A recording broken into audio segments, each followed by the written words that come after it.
ছোটবেলা থেকে চানাচুর বলতে আমার একটাই পছন্দ, মুখরোচক, স্বাদে স্বাস্থ্যে। ভালো খান, সুস্থ থাকুন। মুখরোচক, ভালোবাসার ৭৫ বছর।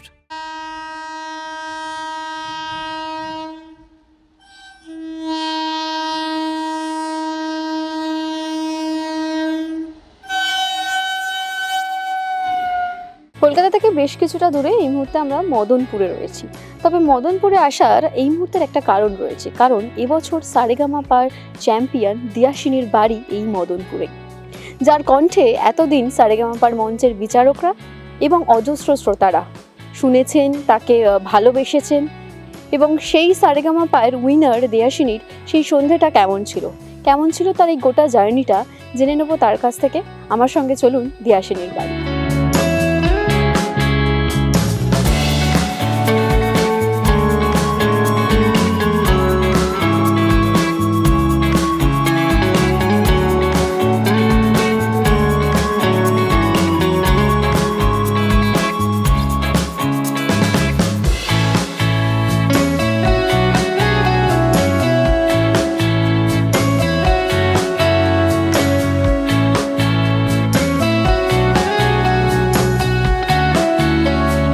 স্টেশন থেকে মিনিট ৫ দূরত্বেই দিয়াশিনীর বাড়ি, আর আমরা এই মুহূর্তের বাড়ি চলে এসেছি। Congratulation. Thank you so much. তো কি বলবে বলো, আগে আমরা বাড়িতে ঢুকবো এবং পরিবারের সবাই রয়েছে, তারা খুব খুশি। তো দিয়াশিনী, এই মুহূর্তে কি ফিলিংস রয়েছে তোমার? প্রচণ্ড ভালো লাগছে। সবার প্রথমে তোমাদেরকে তো ওয়েলকাম, এবং খুব খুব ভালো লাগছে। বাড়ির সকলে তো অবশ্যই খুব খুশি, আমার বাবা মা, দাদু দিদা, আমার দিদি সকলে খুব খুশি। তো খুব ভালো লাগছে। আর সকলকে অডিয়েন্সের উদ্দেশ্য বলছি, সকলকে অনেক অনেক ধন্যবাদ আমাকে পুরো সারেগামাপা জার্নিতে এত সাপোর্ট করার জন্য। Thank you. এবং চলো আমরা দেখি। চলো একদম। পিয়া তু আপ তো আজা, আমাদের ঘর। তো আমরা এবার ঘরে গিয়ে বসা যাক। চলো। আকে বোঝা যা। গানে গানে আড্ডা হবে দিয়াশিনীর সঙ্গে। আমরা ওর ঘরে চলে এসেছি, আর পাশেই ওর উইনার ট্রফি। দিয়াশিনী, কেমন ছিল সেই সাফল্যের মুহূর্তটা, সেই সন্ধ্যেটা? খুবই একটা ওই দিন সারাদিনটা খুব টেনশনে তো অবভিয়াসলি ছিলাম, সারেগামাপার গ্র্যান্ড ফিনালে বলে কথা, কিন্তু আমরা সকলে মিলে ভীষণ মজা করে দিনটা কাটিয়েছি। এবং খুব খুব পারফরমেন্সের সময় তো অডিয়েন্সও এত এনজয় করছিল, তা দেখে আমার অনেকখানি এনকারেজমেন্ট আসে, অনেকটা এক্সাইটেড হয়ে যাই এবং খুব খুব ভালো লাগে। পারফরমেন্সটা করেও অডিয়েন্সকে খুব আনন্দ দিতে পেরেছি, এটার জন্য আমার খুব ভালো লেগেছিল। তো খুব ভালো ছিল মুহূর্তটা। যখন প্রচুর গান গেয়েছো সারেগামাপার মঞ্চে, কিন্তু ওই ফাইনালের মঞ্চে দাঁড়ানো এবং গান গাওয়া, সেই মুহূর্তটা, এবং সামনে প্রচুর দর্শক, যেটা তোমাদের যখন শুটিং হয় সেরকম তো হয় না, কিন্তু এটা ফাইনালের মঞ্চ। এত দর্শক ছিল এবং দর্শকদের থেকে আমি যে একটা পজিটিভিটি পেয়েছি, আমি দর্শক দেখে একদমই নার্ভাসনেস। তো আমি যখন স্টেজে উঠলাম, হ্যাঁ বাকি পুরো দিনটা খুবই নার্ভাস ছিলাম, কিন্তু যখন মঞ্চে উঠে দাঁড়ালাম গান গাওয়ার জন্য, অত অডিয়েন্সের চিৎকার শুনে আমাদের সত্যি মনে হচ্ছিল না যে কোনো কম্পিটিশন করতে এসছি বা কিছু। ফাইনালের মঞ্চে যেদিন গান গাইলাম সেদিন একটা আলাদা ধরনের অনুভূতি হচ্ছিল, এবং এত অডিয়েন্স, এতজনের সামনে গান গেয়েছিলাম, প্রচণ্ড আনন্দ হচ্ছিল, খুব এক্সাইটেড ছিলাম, খুব ভালো লাগছিল। আর যখন আবিরদার নামটা ঘোষণা করলো, সেই মুহূর্তে বাবা মা, তোমার ফ্যামিলি ছিল ওখানে, এবং তোমার কিরকম অনুভূতি ছিল যে এতদিনের স্বপ্ন এবং এতদিনের জার্নি ফাইনালি? একদম। আমি ওই দিনও বলেছিলাম এটা মঞ্চে দাঁড়িয়ে, যে আজ থেকে প্রায় 10 বছরের বেশি আগে, 2012-13 সাল নাগাদ, আমি সারেগামাপা, জি বাংলা সারেগামাপার ফিনালে আমি দেখতে গিয়েছিলাম। আমার বাবা মা আমাকে নিয়ে গিয়েছিল টিকিট কেটে। তো আজকে ওই দিন দাঁড়িয়ে আমার সব থেকে বেশি ভালো এটাই লাগছিল যে আজকে আমার বাবা মা, এবং শুধু বাবা মাই না, আমার পুরো ফ্যামিলির লোক, মদনপুরের মানুষ আমাকে দেখার জন্য জি বাংলা সারেগামাপার ফিনালে দেখতে গিয়েছিল। তো এটা একটা খুবই একটা প্রাউড মোমেন্ট ছিল আমার জন্য। ট্রফি জেতার পর এবং যখন উইনার হলো, তখন মা বাবা কি বলছে, এবং তোমার এতদিনের জার্নি, তুমি যেটা বললে যে মা সবসময় সঙ্গে ছিল, মা বাবা তো সকলে খুব খুশি ছিল, এবং বাবা মার দুজনের চোখেই একটা আনন্দের জল আমি দেখতে পেয়েছিলাম। আমিও খুব প্রচণ্ড ইমোশনাল হয়ে গেছিলাম যখন অ্যানাউন্সমেন্টটা শুনেছিলাম। ওটা ওই দিনের অনুভূতিটা একটা একদম অন্য ধরনের, আমি যেটাকে কোনো কিছুর সাথে মানে কম্পেয়ার করতে পারবো না। গানে গানে আড্ডা হবে দিয়াশিনীর সঙ্গে, এবং যেটা আমি শুরুতেই বললাম, এই মুহূর্তে কোন গানটা তুমি শোনাতে চাইবে? ফাইনালি দিন যেই গানটা গিয়ে আজকের এত খুশির একটা দিন এসছে সেইটাই একটু প্রথমে শোনানো যাক। চল। পিয়া তু আব তো আজা, शोला सा मन दहके आके बुझा जा, तन की ज्वाला ठंडी हो जा, ऐसे गले लगा जा मोनिका ও মাই ডার্লিং। এবং আরেকটা বিশেষ কথা যে এই গানে আমি আমার সব থেকে খুশি যেটা হয়েছিল আমার পারফরমেন্সটা করার আগে এবং পরে, সেটা হলো আমি আমার সাথে বাবু আঙ্কেলকে পেয়েছিলাম। আমার সাথে বাবু আঙ্কেল পারফর্ম করেছিল। তো বাবু আঙ্কেল যখন পাশে এসে দাঁড়ালো, ওই সময় আমার কনফিডেন্স লেভেলটা মানে আমি কিছু জাস্ট চিন্তা করিনি, আমি গান গেয়ে গেছি। কি হবে না হবে ফাইনালের রেজাল্ট ওইসব নিয়ে ভাবিনি। তো ওই পারফরমেন্সটা একটা মানে আমার সারা জীবন মনে রাখার মতো একটা পারফরমেন্স। এবং দিয়াশিনীর স্বপ্নের সরস্বতী মূর্তি, তো সেটা একটু দেখবো, খুব যত্নে আগলে রাখবে। একদমই একদমই তাই। দিয়াশিনী, এই যে সারেগামাপার জার্নিটা, শুরুর দিনটা একটু জিজ্ঞাসা করবো। এই যে অডিশন দিতে যাওয়া, সিলেকশন হওয়া এবং পরপর এতগুলো রাউন্ড ক্রস করে ফাইনালের মঞ্চ, কেমন ছিল এই শুরুর দিনটা? শুরুর দিনটা অ্যাকচুয়ালি আমি যখন অডিশন দিতে যাই তখন আমার কলেজে ফার্স্ট সেম এক্সাম চলছে। এবং আমি আরেকটা কথা বলতে চাই, যেটা হলো আমি কলেজের থেকে এমন একটা দিন হয়নি যখন আমি সাপোর্ট পাইনি। আমার কলেজের এইচওডি থেকে শুরু করে আমার সকল স্যার ম্যামেরা এত সাপোর্টিভ ছিলেন এবং আমাকে সবসময় বলতেন তুমি গান বাজনা করে যাও, আমরা এদিকটা তোমাকে সামলে নেবো, মানে অ্যাটেন্ডেন্স থেকে যা কিছুই হোক আমরা দেখে নেবো। তো এই সাপোর্টটা আমি সবসময় পেয়েছিলাম। এবং আমার এখনও মনে আছে ফার্স্ট অডিশন যেদিন দিতে যাই, ওই দিন আমার অডিশন দিয়ে ফাইনাল মানে এক্সামে যাওয়ার কথা ছিল। তো আমার এক্সাম হলে পৌঁছতে এমনকি 10 মিনিট দেরি হবে আমি বুঝতে পারছি। আমি রোডেও মানে জ্যাম ছিল।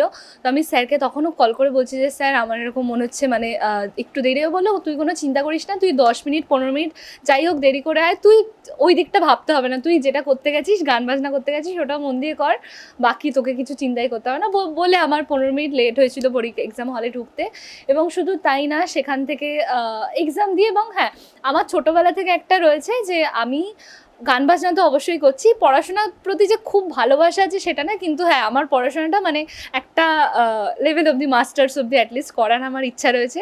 তো তার জন্য আমি পড়াশোনাটাকেও মানে একদম ছেড়ে দিতে চাই না, ওটা সবসময় থাকবে। এই যে গানের প্রতি ভালোবাসা এবং গান করা, এইটা কবে থেকে হয়? তো ছোট থেকে কি গান করতে ভালোবাসতে বা গানের একটা ইচ্ছে ছিল? ছোট থেকে গান বাজনা তো আমি খুবই ভালোবাসতাম। আমার পুরো ফ্যামিলি ইভেন মিউজিক্যাল ফ্যামিলি। আমার মা ছোটোবেলা নাচ শিখতেন এবং শেখাতেনও, মা কত্থক ডান্সার ছিলেন এবং আমার বাবা মিউজিশিয়ান, এখনও বাবা প্রফেশনালি মিউজিশিয়ান। তো এবং আমার শুধু বাবা মাই নন, আমার পুরো ফ্যামিলি, আমার দাদু তবলা বাজাতেন, আমার দাদুর যিনি দিদি মানে আমার দিদাই হন, ওনার কাছে আমি একদম প্রথম হাতে খড়ি বলা যেতে পারে। তো ওনার কাছে প্রথমে গান শেখা শুরু করি। কিন্তু ওই প্রথমে যেটা হয় যে গান বাজনা মানে শিখছি, ঠিক আছে গান শিখছি, আঁকা শিখছি, ওই যে রেওয়াজ করব বা বসবো সেই ব্যাপারটা ছিল না। তো একদিন এমনি মানে পাড়ায় যেরকম বন্ধু বান্ধবদের সাথে খেলি, তো খেলতে খেলতে আমার বন্ধুর একজন গার্জেন আমাকে বললেন যে কী রে তুই গান বাজনা করছিস না, তোর মানে কিছু শুনতে পাই না, ছেড়ে দিয়েছিস? এবার আমি ছোটো থেকে একটু সেন্টিমেন্টাল হয়, আমার খুব জানি না, আমার খুব খারাপ লেগেছিলো শুনে, আমার ঠিক ভালো লাগেনি। তো আমি মাকে এসে বললাম মা আমি গান শিখবো।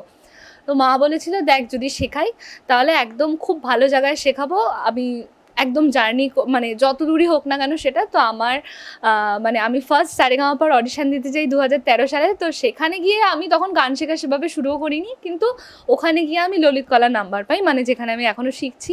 তো সেটা আমার দিদা যত্ন করে রেখে দিয়েছিল, তাও ব্যাগের মধ্যে খুঁজে টুজে একটা চিরকুটের মধ্যেই নাম্বারটা পেলো।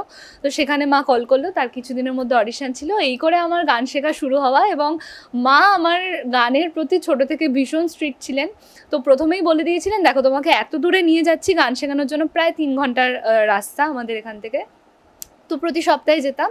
মা প্রথম থেকে বলে দিয়েছিল একদিনও যদি দেখি রেওয়াজ নিয়ে বসা হচ্ছে না বা কোনো দিন টাস্ক হয়নি ক্লাসে, তো আমি নেক্সট দিন থেকে ক্লাসে নিয়ে যাবো না, একদম ক্লাস বন্ধ। সে তোমার পরীক্ষা থাকুক, এক্সাম যা কিছু থাকুক, গানটা মন দিয়ে করতেই হবে। তো তখন থেকে একটা মায়ের ভয় রেওয়াজ নিয়ে বসা, তখন অবধি সেই নিজের ইচ্ছা থেকে বা সেটা আসেনি। এই করতে করতে ধীরে ধীরে 1 বছর 2 বছর গেল। অনেকের মানে অনেকের স্টেজ পারফরমেন্স বা অনুষ্ঠান, অনেকে কনসার্ট দেখতে গিয়ে ধীরে ধীরে ওদের কাছ থেকে ইন্সপায়ার্ড হয়ে, ওদের কাছ থেকে ইন্সপিরেশন পেয়ে আমি ওদেরকে গিয়ে জিজ্ঞেস করতাম তোমরা কতক্ষণ রেওয়াজ করো। এবার শুনতাম 4 ঘন্টা 5 ঘন্টা। এবার আমি বাড়িতে এসে সেভাবে রেওয়াজ করা স্টার্ট করলাম। তো এইভাবে করতে করতে তখন আর মাকে বলতে হতো না রেওয়াজ নিয়ে বস। তো এইভাবে করতে করতে এখন ধীরে ধীরে তো এখন তো গান বাজনারই আমার সমস্ত কিছু, তো সেটা আর মাকে বলতেই হয় না। স্কুল কলেজের বন্ধুরা কি বলছে? ওরা তো জানে, এখন জেনে গেছে সকলেই যে তুমি উইনার। তো তারপর তাদের কি মানে যে গান শোনাও এবং কংগ্রাচুলেশন জানানো, সেগুলো কিরকম? বন্ধুরা তো সবার আগে পার্টি চেয়েছে, এবং বন্ধুদের ক্ষেত্রে যদি বলতেই হয়, বন্ধুরা আমার উইনার হওয়ার আগে থেকে আমাকে নিয়ে ওরা ভীষণ প্রাউড। মানে যখন আমি হয়তো সারেগামাপে অডিশনও দিতে যাইনি, ওরা আমার গান ওরা এত ভালোবাসে। আমি কলেজে গেলে মানে এমন একটা দিন হয় না যেদিন আমি ওদের গান শোনাবো না বা কিছু। তো আমি কলেজ যাওয়া মানে ওদেরকে গান শোনাতেই হবে, এবং সেটা আমি খুব মানে হ্যাপি হয়েই শোনাই। এবং ওরা খুব হ্যাপি, ওরা খুব প্রাউড ফিল করছে এখন লিটারেলি। এবং আমাকে এটাও বলেছে যে তুই কবে ট্রিট দিবি, কবে দেখা করবে। ওদের সাথে এখনো দেখা করা হয়নি, তো দেখা যাক। দিয়াশিনী, আমি একটু গান শুনবো, এবং কোন গানটা? এটা ওর নতুন কিনেছে, সবে সবে বাজাচ্ছে এখন, তো এটা বাজে কি কিছু গান শুনবো? শেখা হয়নি এখনো, ইউকেলেলেটা সেভাবে শেখা হয়নি, আমি শিখছি। এবং শুধু ইউকেলেলে না, আমার ইচ্ছা রয়েছে, সারেগামাপায় ছিলাম এতদিন তার জন্য করতে পারিনি, বাট এখন আমার ইচ্ছা রয়েছে, এখন যেহেতু বাড়ি এসেছি তো আমি বেশ কিছু ইনস্ট্রুমেন্ট শেখার ইচ্ছা আছে, কিবোর্ড, গিটার, ইউকেলেলে, এই সমস্ত কিছু শেখার ইচ্ছা রয়েছে। আমরা একটু গান শুনি। সারেগামাপায় যে গানটা গেয়েছিলাম ওটার সাথে ওটা দিয়ে করা যাক, কারণ ওটা তাহলে অডিয়েন্স রিলেট করতে পারবে। চলো। কি নামে ডেকে বলবো তোমাকে, মন্দ করেছে আমাকে ওই দুটি চোখে। কি নামে ডেকে বলবো তোমাকে, মন্দ করেছে আমাকে ওই দুটি চোখে। আমি যে মাতাল হাওয়ারি মতো হয়ে যেতে যেতে পায়ে পায়ে গেছি জড়িয়ে। আমি যে মাতাল হাওয়ারি মতো হয়ে যেতে যেতে পায়ে পায়ে গেছি জড়িয়ে। কি করে ভেবে যে মরে বলবে কি লোকে, মন্দ করেছে আমাকে ওই দুটি চোখে। কি নামে ডেকে বলবো তোমাকে, মন্দ করেছে আমাকে ওই দুটি চোখে। Thank you. আচ্ছা, একটু মাকে ডেকে নি, তোমার সর্বক্ষণের সঙ্গী এবং তোমার এই গোটা জার্নিটা যিনি দেখেছেন, তো একটু মায়ের সাথে আলাপ করে নি আমরা। কি নামে ডেকে বলবো তোমাকে, মন্দ করেছে আমাকে ওই দুটি চোখে। দিয়াশিনীর গোটা পরিবার এখানে রয়েছে, আমি দিয়াশিনীকেই বলবো একটু সবার সাথে আলাপ করে দেওয়ার জন্য। তো বাদিক থেকে আসছে আমার বাবা, আমার মা, এখানে আমার দাদু, এটা আমার দিদা, আর এটা আমার ছোট দিদা। আমি সবাইকে জিজ্ঞেস করবো, আগে একটু বাবার দিক থেকে আসি, যে এই মেয়ের এই সাফল্য এবং সেই সন্ধেটা কেমন ছিল আপনাদের কাছে? আপনারা কতটা খুশি? হ্যাঁ, খুশি তো অবশ্যই, কিন্তু প্রথম দিকে একটু টেনশন তো ছিলই ওর বিভিন্ন রকম মুভমেন্টের জন্যে, কিন্তু এখন খুব খুশি। যখন ওর ট্রফিটা পেলো এবং চ্যাম্পিয়ন নাম ঘোষণা হলো, আবেগে নিশ্চয়ই চোখে জল ছিল, আমি শুনছিলাম ওর কাছ থেকে। হ্যাঁ, সেটা তো হয়েছিল। আমি তো প্রথম মানে বিশ্বাসই করে উঠতে পারিনি, খুব মানে অবাক হয়ে গেছিলাম আসলে। মানে কি কয়েকটা মুহূর্ত মনে হয় একটু কেমন হয়ে গেছিলো আর কি। তারপরে আনন্দটা খুব মানে সবাই মিলে ভাগ করে নিয়েছি। আপনারা পুরো গান বাজনার পরিবার, আমি ওর থেকেই শুনছিলাম। তো গানের এই চর্চাটা বোধহয় সারাক্ষণই চলে বাড়িতে। হ্যাঁ, একদম। মানে ও যখন খুব ছোট, ও না, ওর এক দিদিও আছে, তো এটা আমাদের বাড়িতে সবসময় গান বাজনার চর্চাটা, মানে গান শোনা, এই ব্যাপারটা কানের সামনে মানে সামনে সবসময় হতো আর কি, বা হয়। একটু আন্টির কাছেও আসি যে আমি ওর কাছেই শুনেছি যে গোটা জার্নিটাতে ওকে নিয়ে যাওয়া এবং ওকে এনকারেজ করা, গান বাজনা করানো সবটাই তোমার হাত ধরে। আমি তোমার চোখ ছলছল করছে এই মুহূর্তটা। না না, একদমই একজনকে তো করতেই হবে, তো সেটাই মানে আমার যে জার্নিটা আজকে মানে ও এটা মানে আমার পুরো ড্রিমস যেটা ছিল সেটা যে ও পূরণ করতে পেরেছে, এটার জন্যই আমি খুব খুশি। একটু বলো যে যখন ও শুরু থেকে যায় অডিশন দেয়, ওটা ওর থার্ড রিয়েলিটি শো, কেমন ছিল ছোট থেকে পুরো এই জার্নিটা? ছোটবেলায় মানে প্রথম তখন গান কি শিখেছে তার কোনো ঠিক নেই, মানে হয়তো একটা দুটো রবীন্দ্রসঙ্গীত এরকম। তো ও তখন থেকে জি বাংলার অডিশন দিয়েছে, মানে জাস্ট শখে তখন গেছিল। যাই হোক সেটা তো তারপরে ও মানে হিন্দিতে একটা অডিশন দিল। তো ফার্স্টে যখন হিন্দির যে রিয়েলিটি শোতে গেল, তার আগে আর একবারই অডিশন দিয়েছিল শেখার পরে। তো সেইখানেও কী হয়েছিল, মানে এত ঘরভর্তি মিউজিশিয়ান দেখে পুরো নার্ভাস হয়ে গেছিলো, মানে যেটা ওর মানে একদম আমি বুঝতেই পারলাম যে গানটার থেকেও ওর মানে যেটা ঠিক করতে হবে যে মিউজিকের সাথে ওকে প্র্যাকটিস করানো বা এটা ওর ফ্রিনেসের জন্য। তো তারপরে আমি সেখানটায় যোগাযোগ করলাম, করে ওকে প্র্যাকটিস করানো করানো, তারপর থেকে মোটামুটি এই তো শুরু হলো যে ফার্স্ট মুম্বাই রিয়েলিটি শোতে গেল, সেখানে গিয়েও ফাইনালিস্ট হলো। তারপরে তো আমাদের স্টার জলসায় সেমিফাইনালিস্ট, তারপরে স্টার জলসায় গেল, সেখানেও ফাইনালিস্ট হলো, আর এখানে তো চ্যাম্পিয়ন হলো। মানে এটা তো মানে বিশাল, মানে জি বাংলা হচ্ছে আমাদের মানে তখনও সবে মানে হাতে খড়ি, তখন থেকে আমাদের জি বাংলা একটা স্বপ্ন ছিল। তো সেইখানে এসে যে এই রেজাল্টটা আমাকে দেবে, মানে এটা জাস্ট মানে বেশ কিছুদিন ঘোরের মধ্যে মানে আমরা আমি বলছিলাম যেমন যে 2013 সাল নাগাদ আমরা জি বাংলা সারেগামাপার ফাইনাল দেখতে যাই, তো তখন হয়তো ফাইনাল দেখতে গিয়েও কখনো আশা করিনি যে সেই ফাইনালের মঞ্চটায় আমি কখনো গান গাইতে পারবো। সেখানে আমার বাবা মা, আমার পরিবারের সকলে থাকবে, আমার মদনপুরের এত লোক আমাকে দেখবে। তো আমার এটাই খুব ভালো লাগছে যে মদনপুরের এত লোক আমাকে দেখতে গেছিল ওই দিন মঞ্চে, তো তাদেরকে আমি একটু মানে মনে কোনো খুঁত রেখে ফেরাইনি, তাদেরকে আমি খুব আনন্দ দিয়ে ফেরাতে পেরেছি। পাড়ার সবাই এবং আশেপাশে প্রচুর ফোন আসছে বোধ হয়।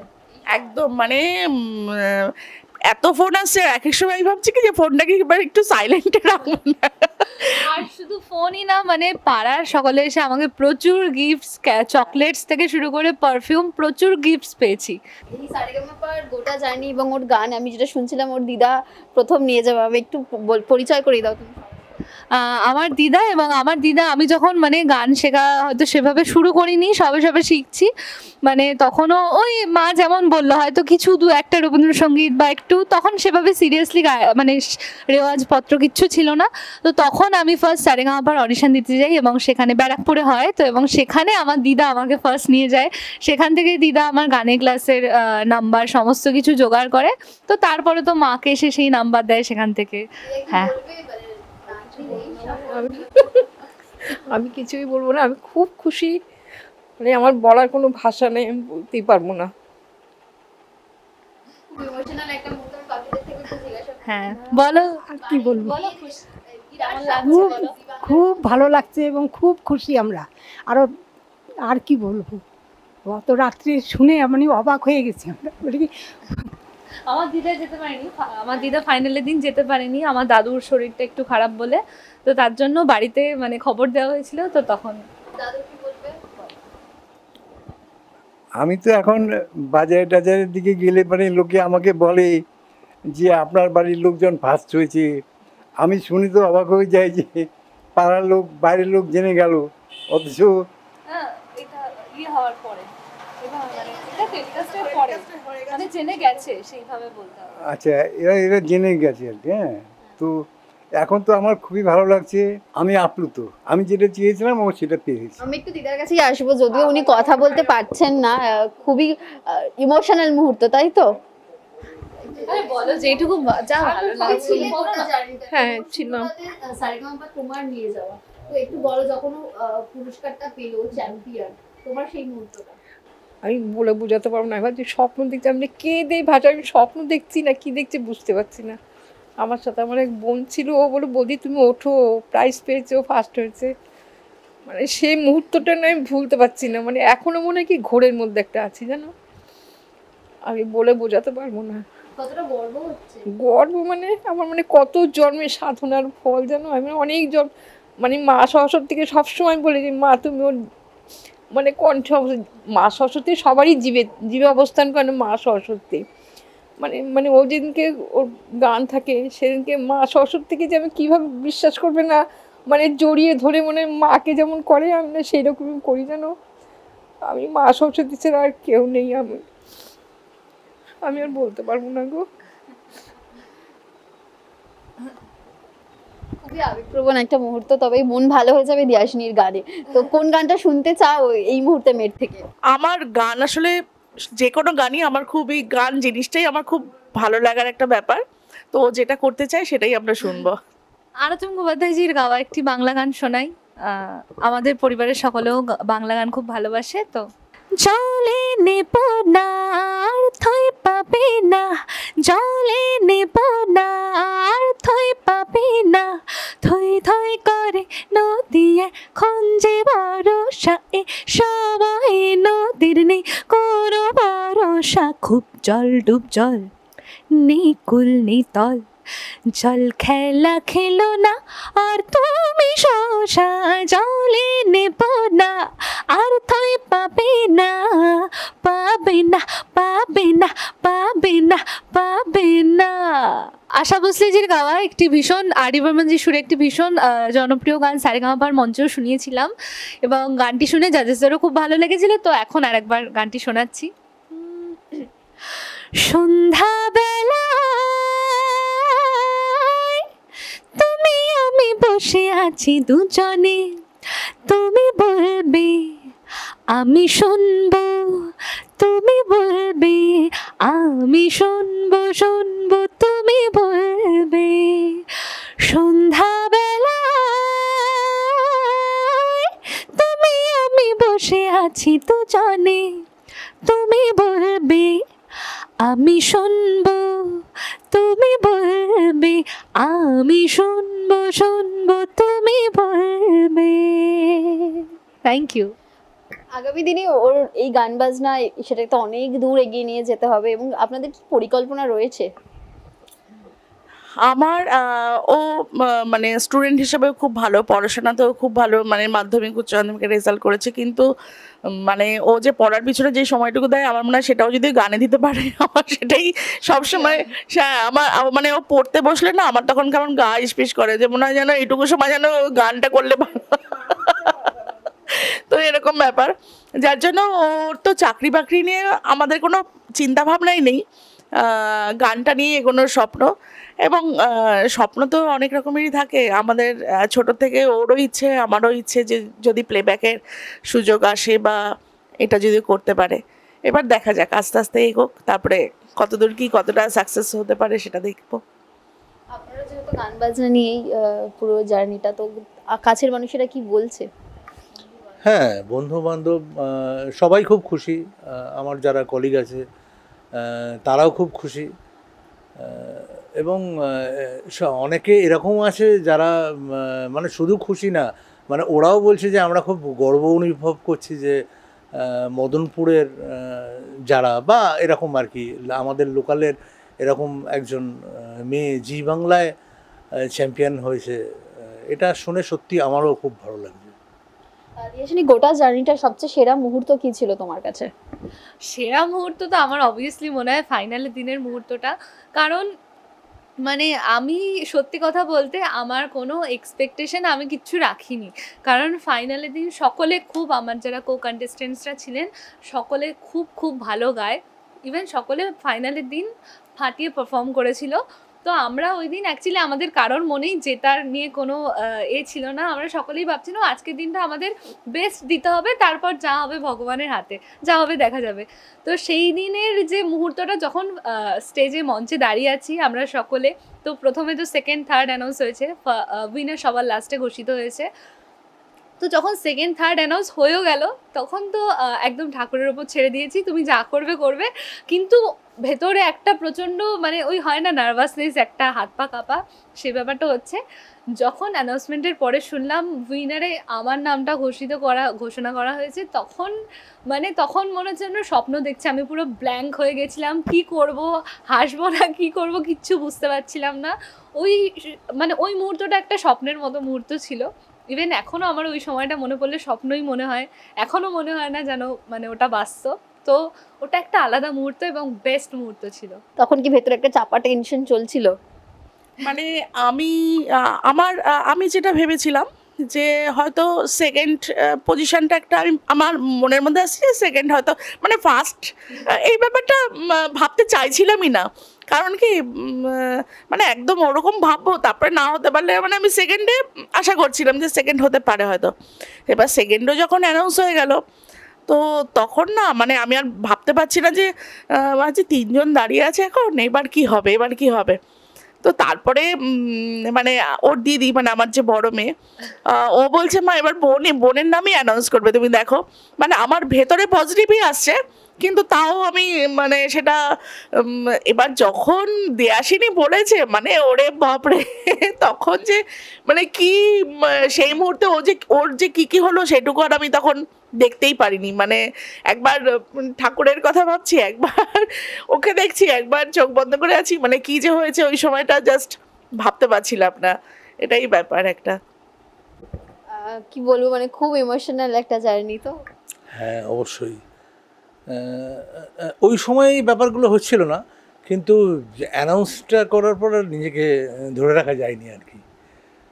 তো আমরা সবাই খুব খুশি যে এরকম একটা জায়গা ও অ্যাচিভ করেছে, এবং এর পেছনে অনেক লড়াইও আছে, এটা ঠিকই।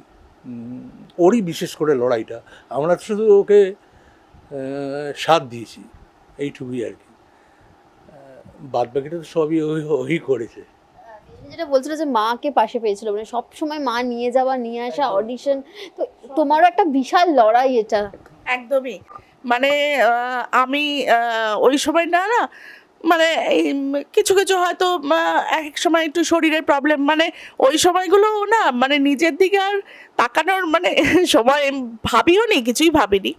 তো যাই হোক, আর আমার কিছু ব্যাপার আছে মানে এই খুঁতখুঁতে ব্যাপারগুলো না ভীষণ, মানে এই জন্য মেয়েরা খুব বকাও দেয় যে ওর যেদিন ফাইনাল সেদিন আমি একটা নতুন কালো জুতো কিনলাম, কালো জুতো পরবো এটা পয়া হয়, কালো জুতো কিনলাম। এবার নতুন জুতো পরে গেছি, সে পরে আর লাস্টে হাঁটতে পারছি না, খালি পায়ে সারা নেতাজি ইন্ডোর স্টেডিয়াম ঘুরেছি আমি। মানে শোয়ের পরে কি এবার ও আমার সাথে দেখা করতে গেছে, জুতো হাতে নিয়ে আমি সারা নেতাজি ইন্ডোর স্টেডিয়ামে ঘুরে, এমন অবস্থা। মানে এবার ওর বাবা বলছে তোমার মনে যেন কোনো খুঁত না থাকে, তুমি কালো জুতো আগে কেনো। সেই কাঁচরাপাড়ায় গেছি, কাঁচরাপাড়ায় গিয়ে মেট্রোতে খুঁজে আমি আমার পছন্দের জুতো পাচ্ছি না, বাড়িতে এসেও দিদিকে বলছি তুই শিগগির অর্ডার কর। জুতোটাও আসলো যে শোয়ের আগের দিন জুতোটা এসে গেছে। এবার সেটা পরে হেঁটে গেছি, সব ঠিক আছে, ওর যখন নাম তখন আর পায়ে জুতো রাখতে পারছি না, কিন্তু জুতোটা হাত থেকেও ছাড়বো না। ওর নাম অ্যানাউন্স হবে, তারপরে সব কিছু হওয়ার পরে মানে এই ব্যাপারগুলো আমার ভীষণ আছে।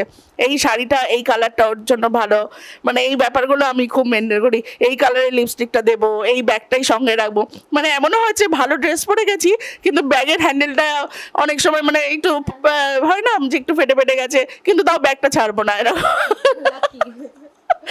এই ব্যাপারগুলো মানে কন্টিনিউ মনে হয় কি যে।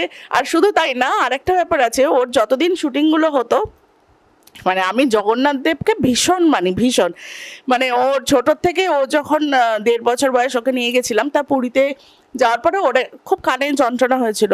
তো সবাই বলে নাকি জগন্নাথ দেব খুব জাগ্রত।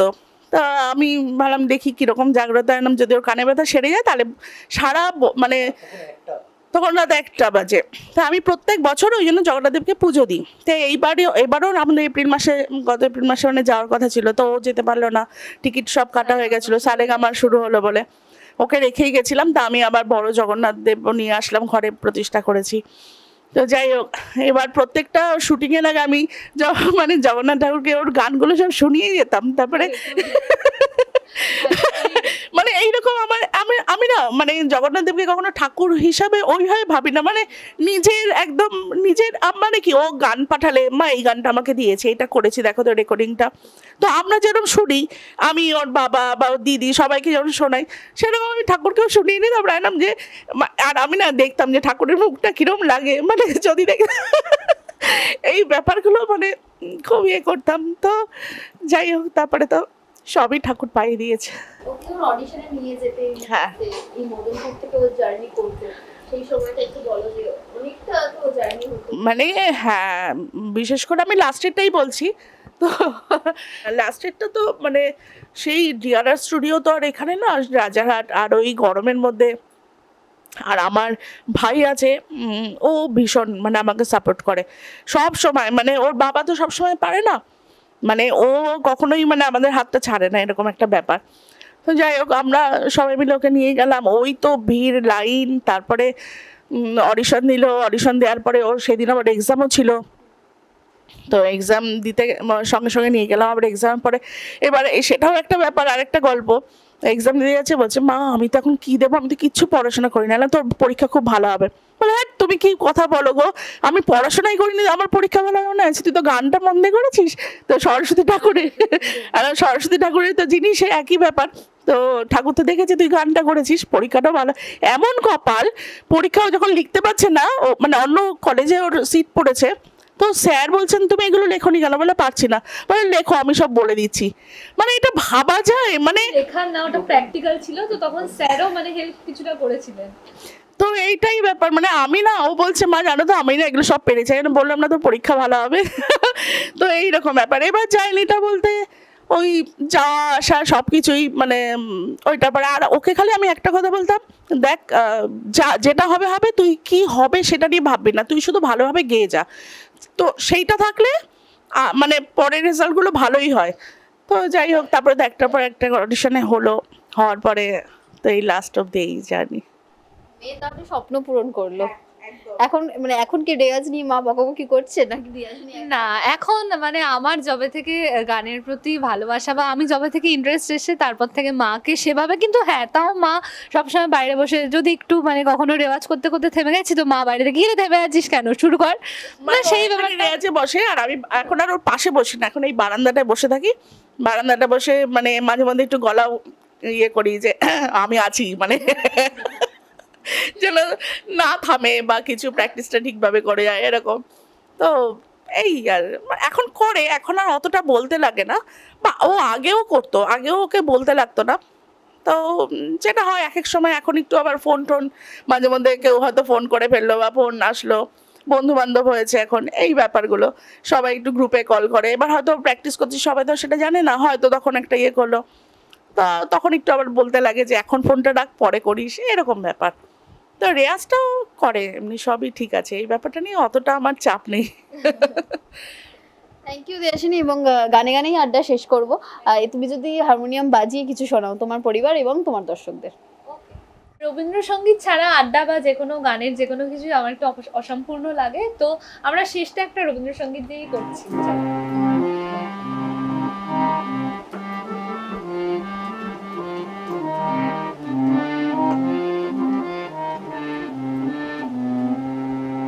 আমার পরানো যাহা চায়